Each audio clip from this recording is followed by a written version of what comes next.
Our journey began with an unlikely group of would-be adventurers.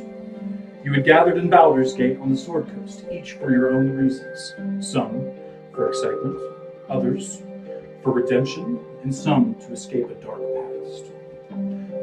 Bardrin, the drunken dwarven bard. Jasmine, halfling ranger, full of wanderlust.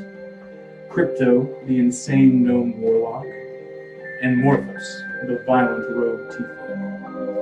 Each was hired by the great former hero, Sindra Sylvain. She brought you to her great manor within the city and told you of a horrible magical artifact that was stealing the vitality of many people who had come back from the brink of death.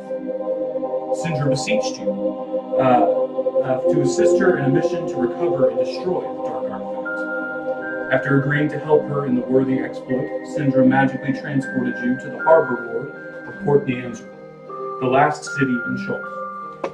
Here you met the High Merchant Prince Wakanga Otume and a mysterious masked cleric known only as Kaiser. The meeting did not go well. Your group pressed Wakanga for more help than he was willing to give, and Morthos attempted to steal one of Wakanga's valuable bracelets. He was easily restrained within Wakanga's cloak of entanglement and carted off to be judged by the executioner's robe. Your situation looked grim, but through luck and skill, you were able to free both Morthos and Crypto, who had been arrested through his own misadventures, and ingratiate yourselves to a different merchant prince, Jabal. But Jabal was not what he appeared to be. The grateful prince quickly showed that his control of the criminal underground in the city was complete, and that he could make you do what you would not willingly do. Through blackmail and threats, you were forced to work for the Zenthi. Your first task was to collect a debt from a recalcitrant gladiator. You all made your way to his last known location and proceeded to harass and harangue him mercilessly. Kaiser took a warhammer to the face, and you were only able to stop the rampaging plated monstrosity with a well-timed threat, or not threat according to Morthos, to kill his flying monkey Juju, or to get an arrow out of him. Morthos. Again, the gladiator paid his debt and offered to join your expedition for the low cost of an escort to a mysterious landmark in the jungle. The party agreed and asked Toban to meet them at the Thundering Lizard the following day. On the way back to the inn, the party managed to lose two of its members, Kaiser to stealthiness and the distraction of a dinosaur parade, and Crypto to, well, being insane. Kaiser swiftly made his way to Jabal's mansion and attempted to make his own deal. Kaiser told him of their plans and alluded to the existence of a map that was given to them by Sindra. Jabal was enraptured with the idea of a map and quickly drew the meeting to an end with the swift fists of Bishop Nukaluka, or Bishop. Jabal's nefarious plans would wait until his dinner with the party that evening. Crypto wandered about the city and made his way back to the harbor ward, where he had previously seen a great shiny half-dragon. After a long wait, he was able to magically charm his way into Zindar's office and persuade him not only to give valuable information, but also a golden token of his esteem. You made your way to Jabal's to enjoy your reward for saving his life from the claws and teeth of the raptors from the executioner's run. Once there, you had Bishop thrust upon you as a minder/supervisor, and you were inducted as initiates of the Zenthi. The party left Jabal's with the intention of meeting with Toban to tell him of the new developments, but Bardman had imbibed too much, and she was sent to an inn with a hired paladin. Once arrived at the Beggar's Throne, where Toban was staying, it became a game of cat and mouse to keep Bishop from the map, and that he had been charged with taking. A ruse was hatched, to be performed at a different day. You returned back to the Thundering Lizard, found that Bardman had been taken during the night by a mysterious group called the Red Robes. After nighttime activities by Bishop and Jasmine, they confronted each other early in the morning and discussed what should be done to reunite the group. Using some magic and careful questions, it was found that the innkeeper had been selling his patrons to the Red Robes for unknown reasons. He was followed through a secret passage that led you right to your quarry. Where else my place? The innkeeper was mercilessly murdered. Oh wait, no, that's further along. Let's see. Oh no, right to your curtain.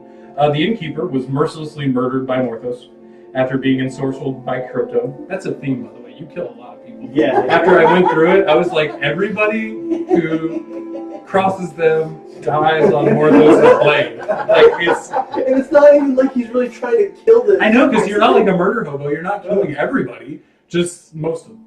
Mayonnaise. Important. Yeah. There's a plot. I'm gonna talk to this guy. I'm gonna put a blade to his throat. That's it. Alright, so the non-magic members of the Red Ropes were quickly killed or apprehended, but a few members of your group were badly injured by a mysterious mage who disappeared from the room through arcane means. You learned more information about the Red Ropes from a captured thug with the promise of freedom. He was quickly ended by Morthos as well. The room was searched, and your newfound compatriot Toban was able to find a hidden glyph that opened up a section of the wall to a dark portal. Leaping through the portal, you were confronted by a beautiful, shining shrine to the lost god Ubtao. He granted each of you visions and restored memories and sanity for some of you. You were each given a magical item, bought with the promise to find the last cleric of Ubtao. Ubtao beseeched you to cleanse this shrine of the corruption the Red Ropes had wrought, and make your way into the jungle. You guys need something? No. You done okay? All right. Oh, fantastic. No, we're good. Blah, blah, blah. You found great and dark monstrosities and were successful. The Red Robes that had been perpetrating the corruption were able to escape and taunted you with the knowledge of your destination in the jungle. After the battle and the destruction of the cauldrons the mage and lich had been working on, you were magically transported out of the dungeon with a flash of white light from Toban's ambulance. That's almost done. Once back above ground as a group, it was decided to share almost all the information they had. It was decided you would ask the beggar princes and grandfather Zatumbe for help. You split your group and went about your tasks. No. Bishop and Morthos, now known as Dingaling, the half-bronze dragon, talked to Kogo, the beggar prince, and were able to make a fruitful alliance with him. Morthos couldn't stop himself from murdering yet another mysterious character and stealing a sending stone off of his corpse.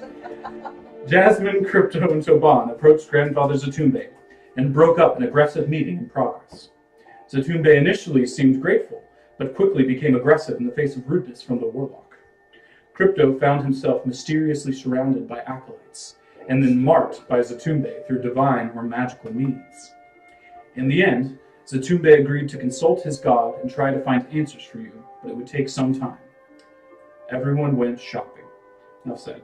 Back at the inn, yet more people were added to the expedition. An innocent-seeming half-elf named Zendala, and her precocious companion pseudo-dragon Summerwise. And that brings us to